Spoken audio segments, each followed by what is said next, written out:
Hello, Professor. You're really on the move today. A lot to get done, I take it? I'm happy to help. Tell me, is there anything I can do to lighten your load a bit?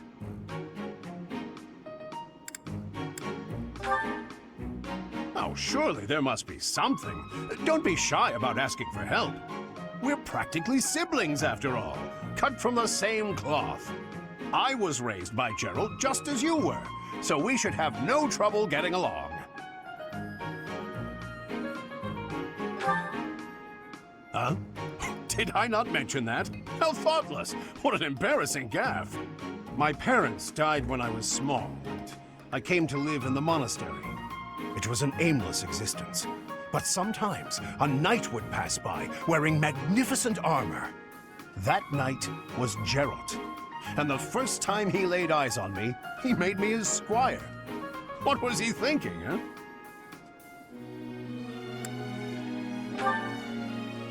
No kidding. I don't think I'll ever fully understand his logic. Later, I heard that the squire preceding me had died of a terrible plague. I looked a bit like him and was about the same age, so Gerald thought me a suitable replacement. A little nutty, old Gerald, there's no doubt about that. Quite a character. All that was more than 30 years ago. How time flies.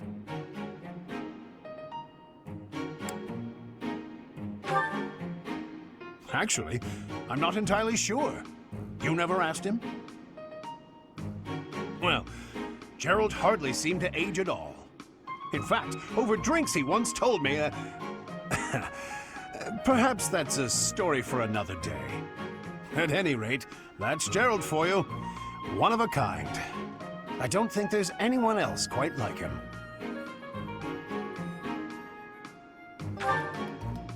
Right. Well, now you've heard my whole story. I hope that you understand now why I feel such a strong sense of attachment to you. If you're ever in a bind, just give me a holler. I'll help however I can. Indeed, indeed. Well, I'll let you get back to it. But truly, if I can take anything off your plate, don't hesitate to let me know.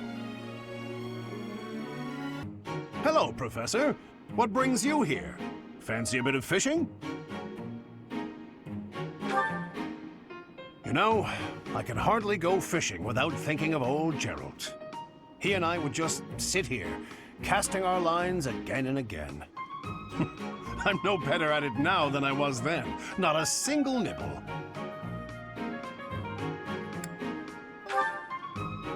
Ah, just like your father. He used to tell me exactly the same thing. I was hopeless at it, but he was a master. In the time it took me to catch one fish, he could fill his basket to the brim. You know, talking to you, I'm feeling very nostalgic. Why don't you join me? We can trade some stories about the old man. We spoke before about how Gerald never seemed to age, right? Once, when he was drunk, he let the secret slip. He said he'd had an infusion of crest-bearing blood, and it had greatly extended his life. Well, we'd both been drinking. I figured he was joking, so I just laughed it off. Then I asked him his age. He said he'd stopped counting after he hit 100. And he was telling the truth. In those 20 years he was away, he didn't age a bit. An incredible person, to be sure. And I probably don't know the half of it. Actually, I'd like to ask you something about Gerald, if you don't mind. When Gerald was away from the monastery, what was he like?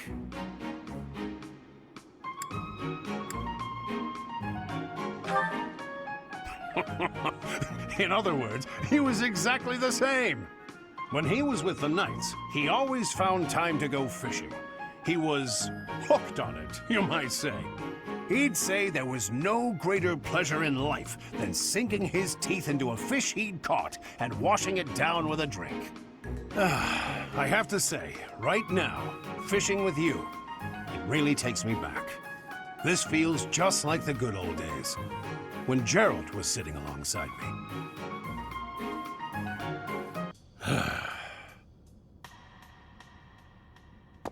Ah, there you are.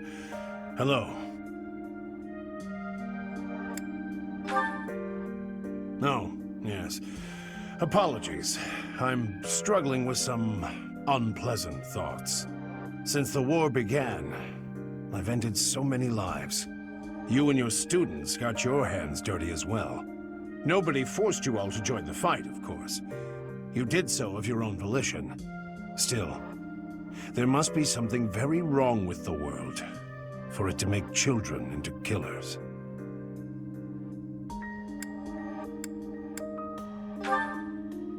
That's true enough. We've all gotten older. Ah, listen to me. I'm sorry for being so glum.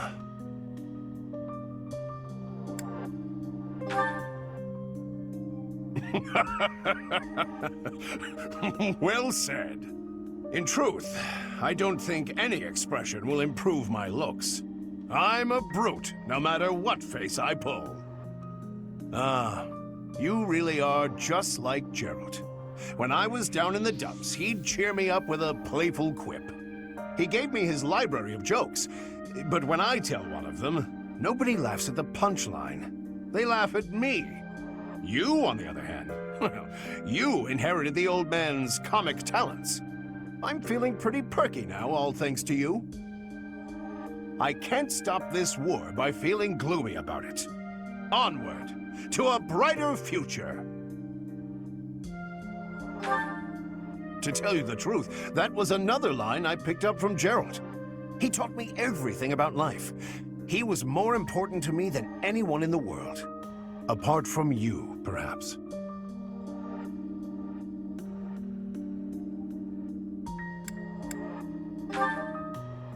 Oh, sure, there's that, but not only that.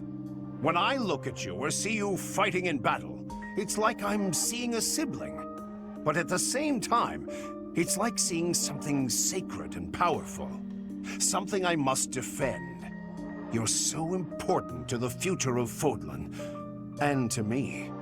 I promise to continue protecting you with the strength of a knight and the love of a big brother.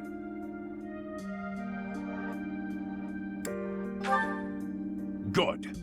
In the name of Gerald, I swear to keep you safe. You're welcome to return the favor, should you feel so inclined.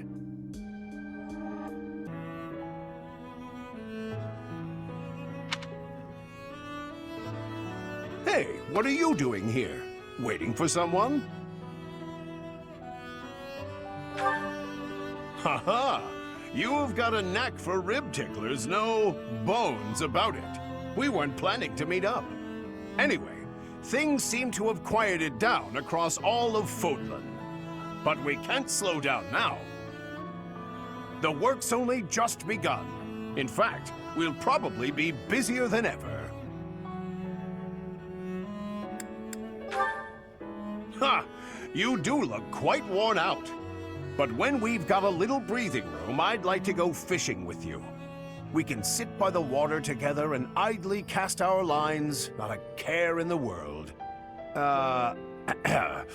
It occurs to me, were you really waiting for someone? A little rendezvous, perhaps? Oh, so, who is it then? Someone I know? It is, isn't it? Captain Gerald, listen up.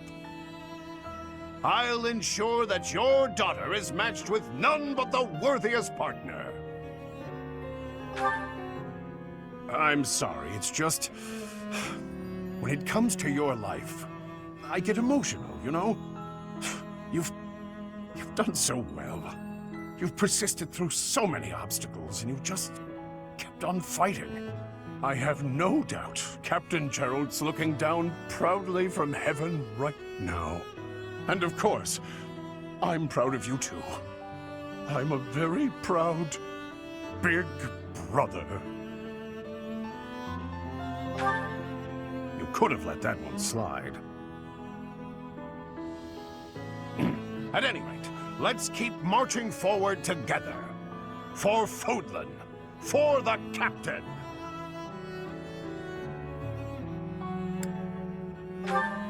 Of course you can count on me. As long as I live, I'll be your most faithful ally.